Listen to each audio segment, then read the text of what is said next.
Was that on purpose? Because that was brilliant. Welcome to Still Untitled, the Adam Savage Project. I'm Will. I'm Adam. And I'm Norm.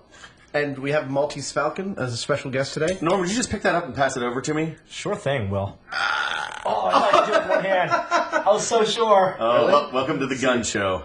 Oh, no. I can't do it! Wow, I thought I'd be able to do it. No, it's really heavy. All right, Will. It's 20. Oh, it's my turn? 28 pounds. So as it cuts across here, I'm going to switch it to another side. I didn't want to knock microphones. Brace yourself mentally already. Oh, right, you had it here. No, put it here. That's what we were both trying. Yes. How about right there, so I don't have to navigate microphones? Best radio Here you go. ever. That's Right, dead. no. Now you... Lift it. You'll- No. I have leverage. My arms are slightly This longer. is going to be terrible. Yeah, I for apologize. only It's listening. both bad for the table and the radio. Yeah, all right. The point being is that the Maltese Falcon's very heavy. So Yes. I was in Portland last weekend, Yeah. and the first thing I noticed as a resident of San Francisco for the last 15 years, and I haven't been kind of leisurely in another city in a while. Usually when Norm and I go someplace for work, It's very directed, It's pretty busy.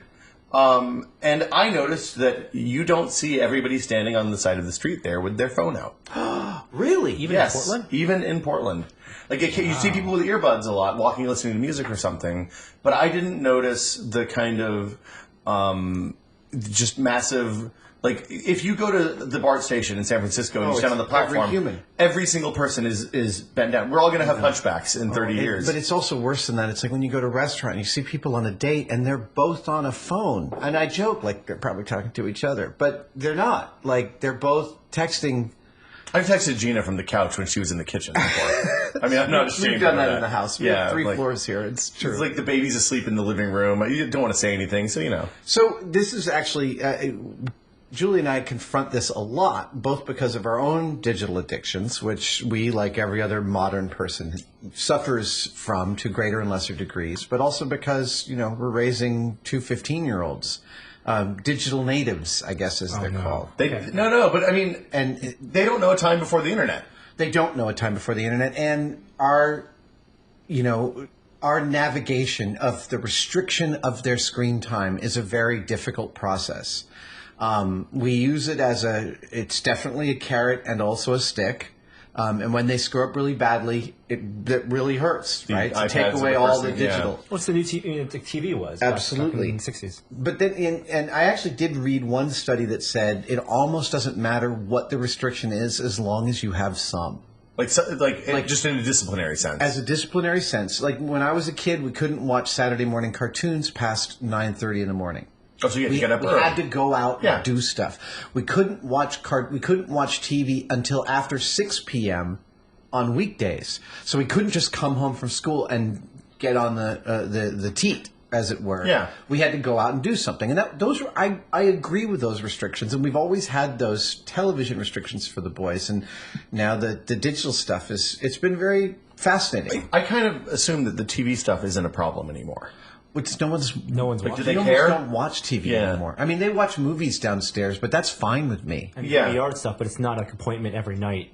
You don't. It's not the center of the home. For us, we've had a TiVo since the dawn of time. And Yeah. it's since TiVo was a thing. My wife was like, "Hey, you got to get one of those." It was the first time she ever said that about consumer electronics. So I went straight down to Best Buy and dropped $300. Right. But like, TV has become a thing that I do on a schedule, but it's my schedule. Like I watch an hour of TV twice a week, and then that's it. Like it's not something I just have on. That whole thing where people are, when we were kids, where you used to watch. I mean, I remember the early '90s with Thursday night on NBC. Man, Friends, Seinfeld, and Silverman.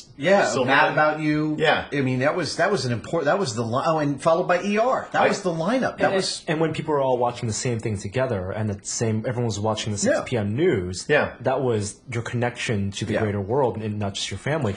I noticed, like, you live in a place where you don't have the TV's not the center of your living space. In fact, actually, it's funny because while I love technology, I hate looking at it. So we only have one desktop computer in this house, and it's hidden way up in my office. I don't like seeing screens around. Do you have a shared TV? Like, if you and Julia and the kids want to watch a movie, We do. In the living room, behind a cabinet there is a television. It's a big one, and I mean, big one. It's like 50 inch. It's a big one for the 2000s. Not a big one for the 2010s.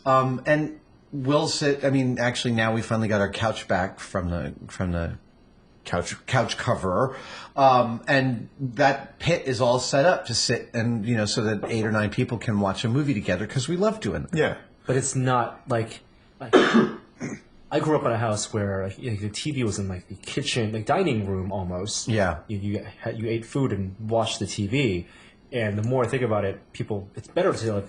I would love to live in a home where you couldn't see the TV in any of the public living spaces. Well, the TV we have in the kitchen here, we love it. We love turning it on at certain points. Well, it's nice if you're chopping or something. I mean, I don't have a TV in the kitchen, but I see the appeal of that. Yeah. Like, even if it's just to put music on. So we had there's some interesting digital restrictions we went under going to Australia, which is... That was a nice segue. Thank you.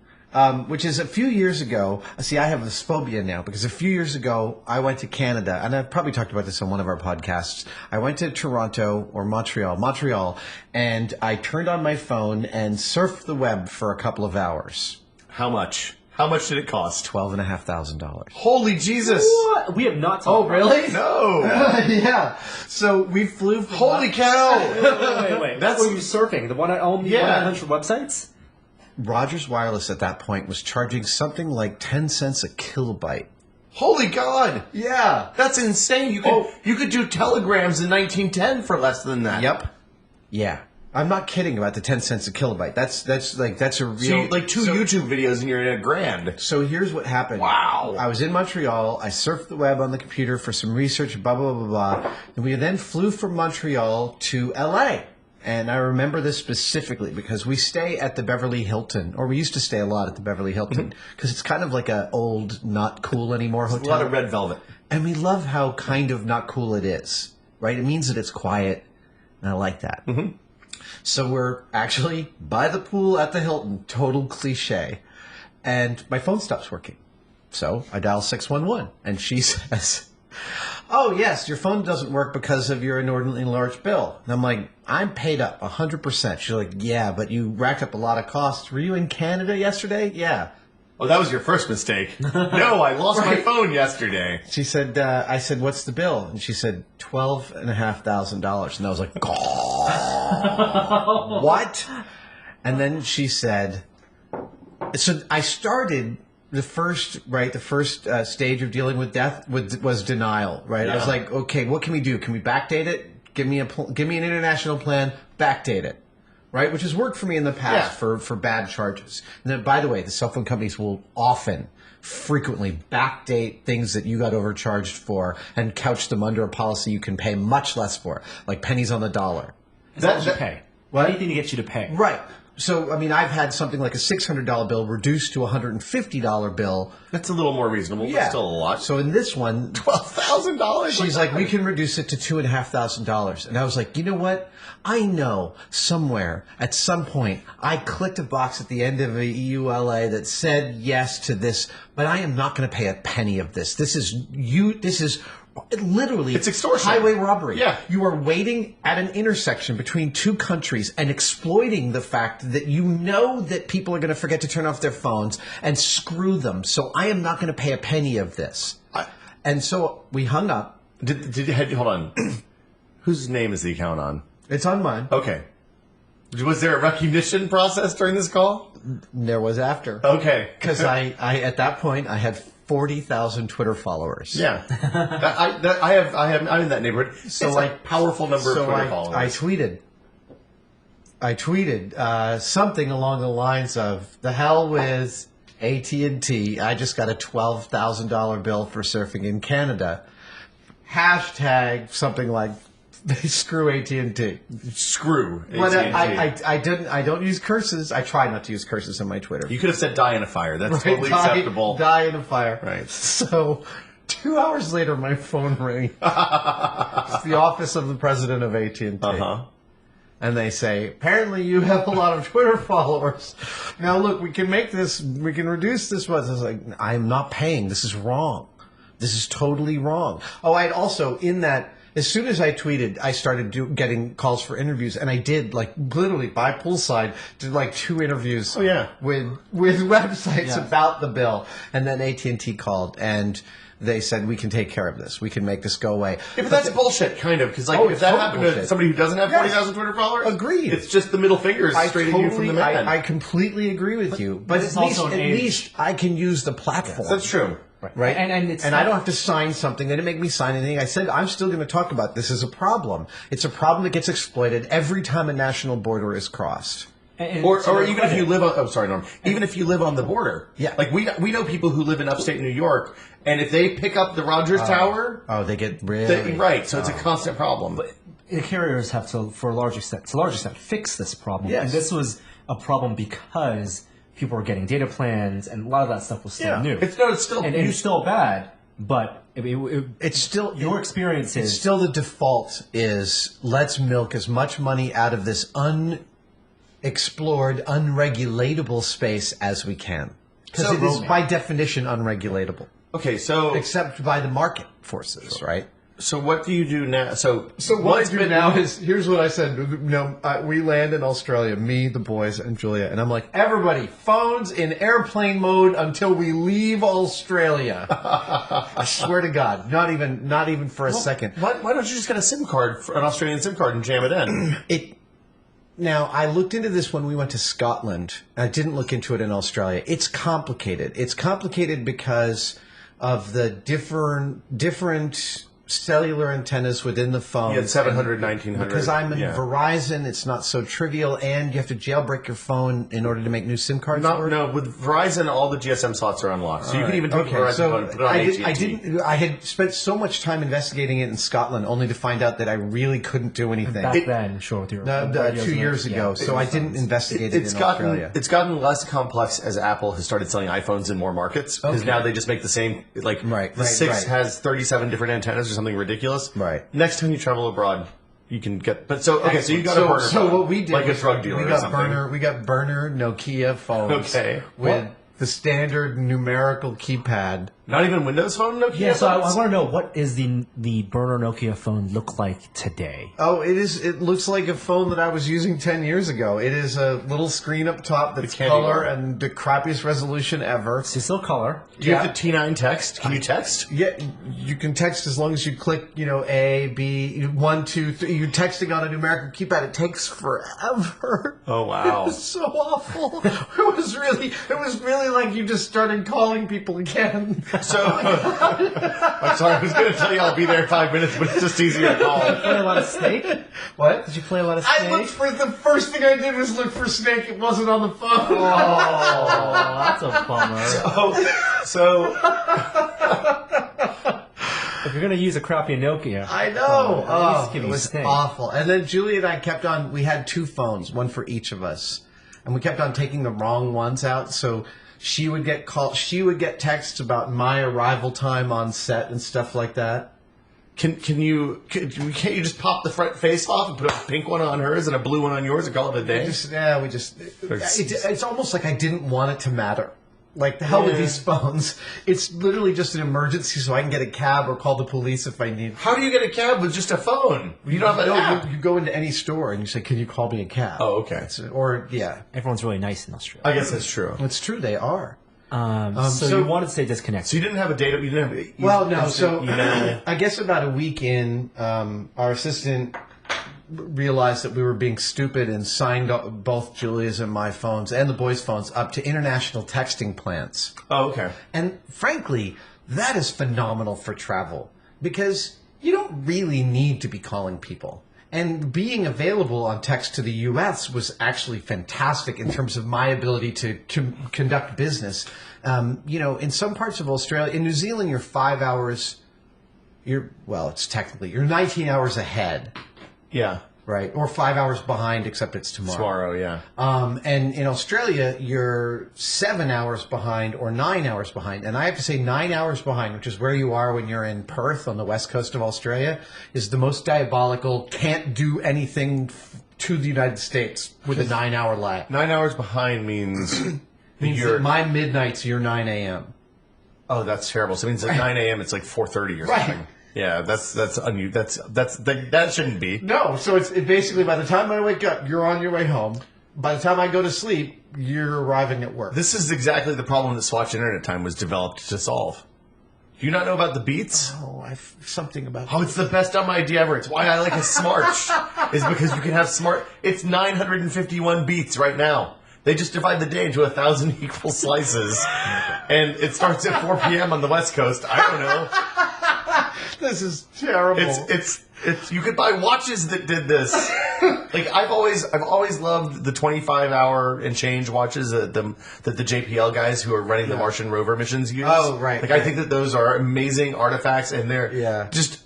They have to be unbelievably useless to anyone else in the world. I appreciate that. Technology that's only good for one person in one place. Yeah, that's great. But the Swatch Internet Time is that for everyone. So at any rate, it was weird not being able to look stuff up on the internet. Immediately. Yeah. That felt like it was weird at first, and then it was weird a couple of times a day after that. Well, it was also unpleasant to navigate. I think that, obviously all of this will go away.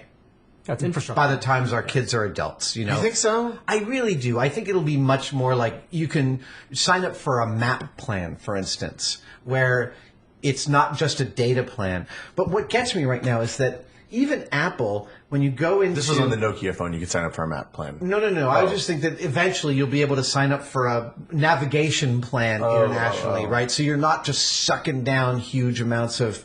I don't know. I think that affects so few people because so few people travel internationally. Well... And it's such an opportunity to ream them to the tune of $12,500. The thing that really gets me is how complicated it is to turn off all the proper stuff on your phone internationally. Right? Like there's like 5 different slider buttons of voice and data, cellular data. And it's like, I'm pretty savvy and I don't know where the crossover is for some of that and how it'll directly affect. And it's like, come on, this is a screen that displays text. Can't you show me what each of these things does and why I'd want to click them? But it's Apple's in charge of that. They sell phones to dozens or hundreds of carriers probably around the world. And the carriers, it's not in the carrier's best interest to be transparent about that. No, They've built whole businesses around my not being question is transparent. totally rhetorical because I'm an angry market participant who doesn't like getting boned. I don't know. I thought that when we had the Spectrum auction and Google ran up the price on what is now the LTE bands that Verizon uses, so that and in the process of that required that they be open and accessible, a lot of this stuff would go away because someone would sell a phone that taps into that network and is just a pure data phone that you hook a phone number to. Right. Nobody's done that yet because I of reasons that I don't understand. Yeah, I don't understand that either. But I'm continuing to be sad about the state of telecoms in the U.S. Wow. So, okay. It is a sad situation. So you have your burner phone, we have the burner like a common phones, drug dealer. And we come back to our rooms and use Wi-Fi in the hotel rooms. Okay. Wi-Fi all over Australia was frequently free in the hotels. In nice hotels, I presume. Nice hotels. Yeah, you're not saying the motels. motel. In the U.S., I find that the nicer the hotel, the more expensive the Wi-Fi. And true. Frequently the crappier. Oh, and the shittier. Yeah, totally. Well, I think there's a correlation between the nicer the hotel, the bigger the hotel, the more expensive was to redo their IT. Oh, yeah, no. I know. These big, nice hotels that were built in the 20s are all brick and really hard to put Wi-Fi signals through. And the third-party companies, they contract to put the repeaters and routers everywhere. It's a nightmare. Hell with them. $35 a day is a stupid price to pay for internet. Yeah. Yes. Even anything a day is stupid. When you're paying $250 plus a night. If I can go to the Holiday Inn Express and pay $79 a night and get free Wi-Fi. The fastest Wi-Fi I've ever gotten in a hotel was in the one in Mojave Desert. Was the motel in Mojave Desert. Oh, really? It's blazingly. Wow. It's like that Quest commercial. The Quest where it's like the middle of nowhere and the guy walks in and goes, "What movies do you have?" Every movie ever made. Oh, right. By every director. Goes, how is that possible? Now we have that. So because we have a concern about being digitally addicted and being present when your family's around, right? And it's like you're in a foreign country. Who cares how fast the Wi-Fi in the hotel is? You're in another country. Get out and go do stuff. So I read a ton of books on vacation. Okay. On the tour. So you say you read a ton of books. Did you take paper copies of books with you? I took a couple, and I didn't read them digitally. I read everything in a paper copy. I brought a couple and bought several while I was there. And left some behind, or we shipped them back. So I like when Only if I really hate a book do I leave it behind. Because if I did, because I'll ship it back. Because if it's good, I want to give it to somebody. Fair enough. That's the thing I missed. So I switched to digital books years ago. Yeah. And it was, I think, right before my honeymoon, the Kindle came out. So we were going for like 10 days or 2 weeks or something like that. And I'm a fast reader. Yeah. And we were going to lay on beaches and read books and drink, Yeah. boat drinks. So I took a suitcase full of books with me on that trip. Not like a carry-on, like a big-ass book. Yeah. It was for Gina and me, a huge book of suit. And I never wanted to do that at the end, by the end of that, because it was an enormous pain in the ass. It was a huge waste of resources. Because, I mean, it's a whole other suitcase. Somebody else could have put a dog in that space or something. I don't know. And, like, I have stopped being attached. I thought I was no longer attached to the physical books. Yeah. But I miss them. Right. Like, I miss the page turning. It's funny because I was thinking, this directly segues into something that I was thinking while reading one of the books. I read Wild by Cheryl Strayed, which is just about to be a movie starring Reese Witherspoon. Okay. I just got chills thinking about the book. I can't recommend it enough. Cheryl Strayed, her last name isn't originally Strayed, Strayed, but when she got divorced, none of this is a real spoiler. Basically, she was in her early 20s and her mom died. And she kind of had a meltdown over a few years and her life sort of fell apart. And her marriage dissolved. And when she was signing her divorce papers, it said, "What's your new name?" And she realized, I can choose anything. So she wrote Strayed, Cheryl Strayed. Because she considered that's what she did. She strayed from the path. Yeah. Right?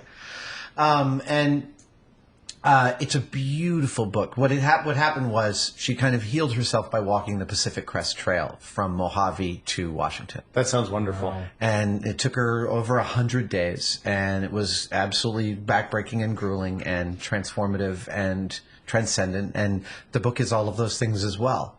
It's just the story of the walk. The story of the walk, and Beautiful. It's incredibly moving. And she overpacks her backpack. It weighs like more than half of her weight. She nicknames it Monster. And one of the things she learns from the other hikers is that when you bring books on the trail, you burn every night the pages you've read that day.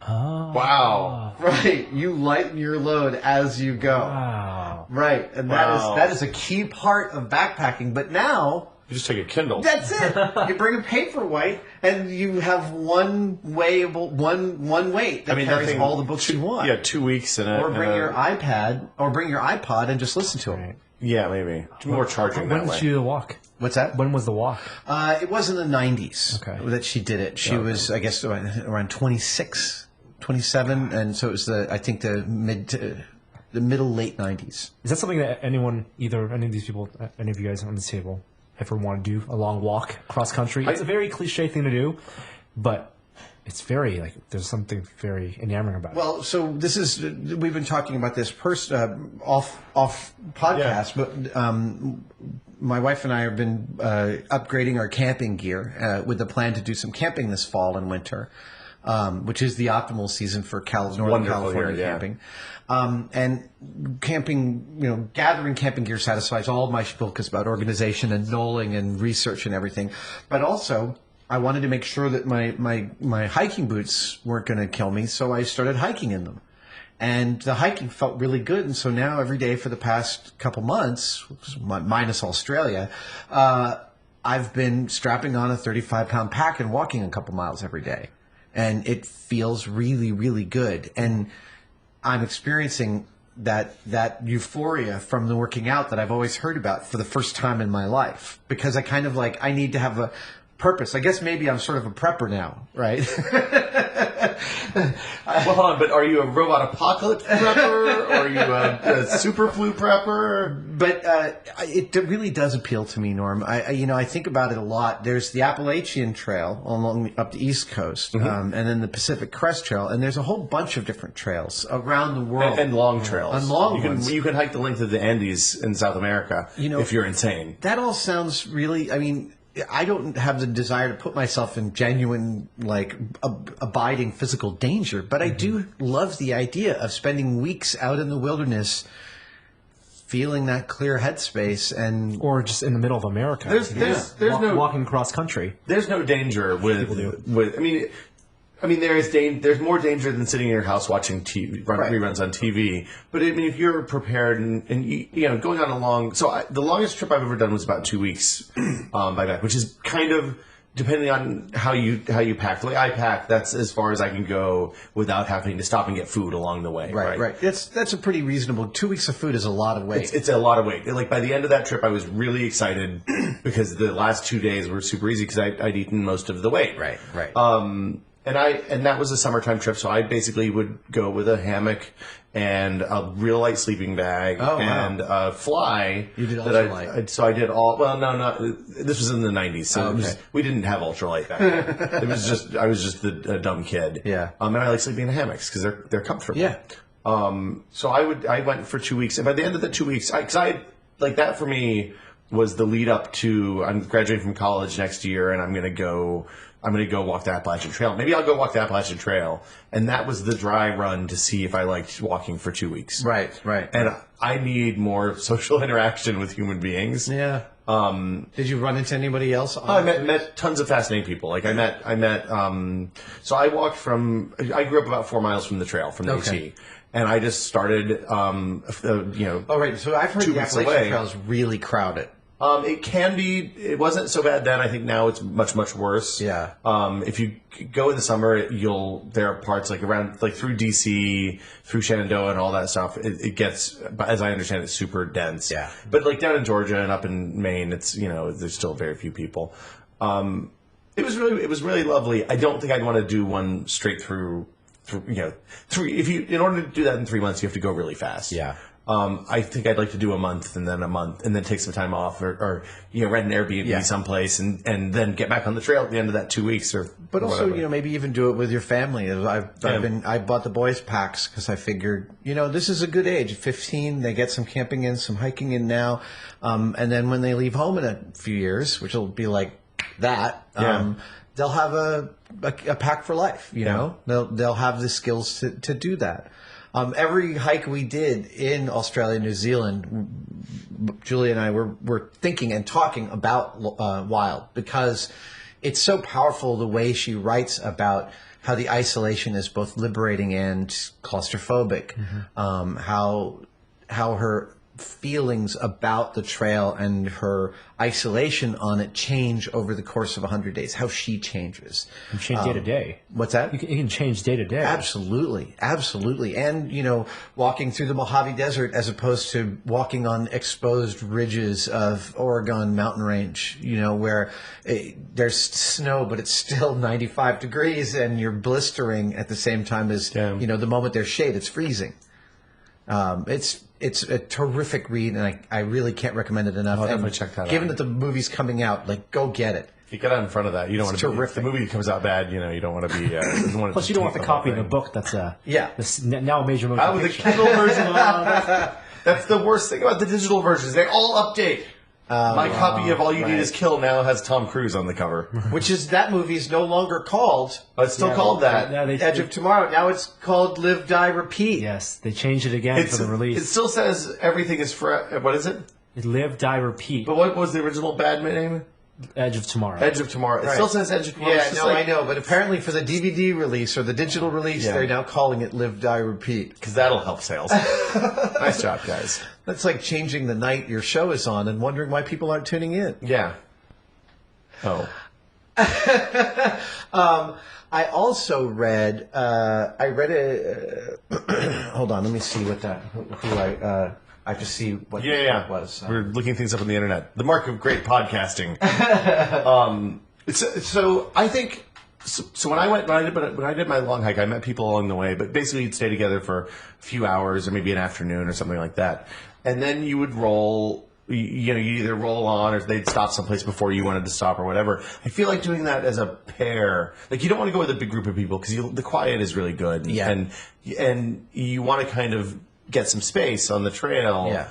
But with a pair, you can say, you can get up early and say, I'm going to take off. I'll meet you, so-and-so, at the end of the day. And you also lose that, hey, if I twisted my ankle right now, I would be really super fucked. Well, and frankly, It's a different If you thing. hike with somebody else, boy, does the weight become nice and distributed. Yeah. But if you're carrying a tent, for sure. Right. So I also read No Place to Hide by Glenn Greenwald about his interactions with Snowden, which is fantastic and really riveting. Greenwald, I know, is a polarizing figure, and that's exactly where he wants to be. And good on him. I think he's actually raising the right questions. But whatever you think about his politics, he's a phenomenal writer. He's a really, really good writer. Complex topics explained really clearly. That's good. I also read a biography of Captain Cook and his journeys to the New Amsterdam. No spoilers. He had a good time in Hawaii. Yeah. What was really fascinating was the difference in his experience. The thing I didn't realize, the difference in his experience between the Maori natives on New Zealand and the Aboriginal natives on Australia. The Maori were very warlike. They were willing to trade. They had experienced some Europeans before. But he was the discoverer of Australia. So the Aborigines he saw had never seen anybody. And they were totally disinterested. Really? They would he'd see them, they'd get to a ridge, they'd see him, and they'd just keep on walking. Huh. It was that's not something that I'm interested in. These giant 3-masted square-rigged schooners going through, and they're just like, okay, that's something that's happening. Wow. Yeah, totally far out. When you go travel someplace new, does your reading shift to encompass the new place? It did this time, which made me feel both kind of good and like I was a little bit of a poser. Yeah. I picked up the Captain Cook book in a bookstore in Australia, mostly because I love seafaring stories. I read, we talked about this, I read all the Patrick O'Brian novels last year. And I've been reading books about the transatlantic race, the Vendée Globe, around the Drake Passage, Southern Ocean race. I love that stuff. Maybe because I know I'm never, ever going to do it. I don't have that desire to sail around the world, but I love the idea of it. So I read a lot about it, and Captain Cook satisfied that. Cool. We talked about The Martian a little bit. We're going to do more on that later. We're going to do more on that. So if you want, this is probably a good time to tell people. We're all going to reread the book. You're going to listen to it on audio. Norm's going to read it for the first time. I'm probably going to read the physical version again. And then... Of The Martian. By Andy Weir. In a few weeks, we will have a spoiler cast for books. Yes. What some might call a book club conversation about the book. And yes. So read it. Read it. And you have, let's say we'll do it 3 episodes from now. Perfect. And if you like listening to podcasts, it's an audiobook also. Exactly. It's just like a long podcast. Right. It's like a narrative-driven podcast. Lastly, I will say I read a book by a native New Zealander called Wolf, W-U-L-F. Oh, and I'd also just read The Luminaries, which is a book about the gold rush in New Zealand. It's a bestseller right now. Yeah. A lot of bookstores are putting it front and center. It's a lovely book. It's really riveting with some amazing characters. I'm not sure in the end if I think it's a truly great book, because it's a big, heavy book. I mean, it's like a lot goes. I sound like an idiot. There's a lot goes on in it. There's a lot of shit happens. Plot. But it is incredibly plot heavy. girl meets a I'm not guy. exactly sure what the point is in the end. Were you not entertained? I was entertained. Okay. All the way through, but I wasn't left with anything that felt. Well, I kind of was. Anyway, I read The Luminaries, which would be standard reading for anyone visiting New Zealand, because it covers the Hokitika and Dunedin. I can't remember how to pronounce it.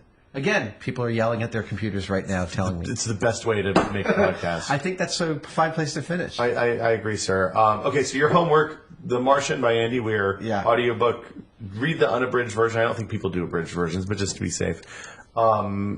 And leave us feedback on iTunes if you like the show. Leave comments on Please YouTube. do, yes. Positive or negative, we like it all. We read comments. We may not respond to all of them, but we read them. Tested's the only site on which I read the comments. We'll talk about comments. This is coming up a week from now, and please check the site for some exciting announcements. Oh, do you want to just tell them? Oh, it'll be tomorrow. Yes, please check the website for some exciting announcements. If you're a Tested Premium member, check your email. See you guys next week. Bye, guys. Hi, Maggie. Bye.